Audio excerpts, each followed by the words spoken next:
শুভ সকাল। প্রতিদিনের pre market আপডেটে আপনাদের স্বাগত। সূচক গতদিন 82.19 পয়েন্ট বা 1.54% কমে 5240 পয়েন্টে সম্পন্ন হয়। এদিকে আগের দিনের তুলনায় বাজারে লেনদেনের পরিমাণ 21.11% কমে দাঁড়িয়েছে 459 কোটি টাকায়। Bangladesh securities and exchange commission BSEC FCS হোল্ডিংসের একটি প্রস্তাব প্রত্যাখ্যান করেছে, যেখানে তারা ইয়াকিন পরিমাণ লিমিটেডের স্পন্সর পরিচালকদের কাছে থাকা শেয়ার অধিগ্রহণ করতে চেয়েছিল।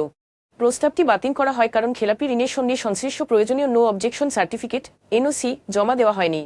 জিকিউ বলপেন ইন্ডাস্ট্রিজ লিমিটেডের পরিচালক কাজী সালেমুল হক ঘোষণা দিয়েছেন যে তিনি তার মালিকানাধীন কোম্পানি প্রায় 10.50 কোটি টাকা শেয়ার তার বোন শারমিন হককে উপহার হিসেবে হস্তান্তর করবেন। শারমিন হক বর্তমানে কোম্পানির একজন সাধারণ শেয়ার হোল্ডার।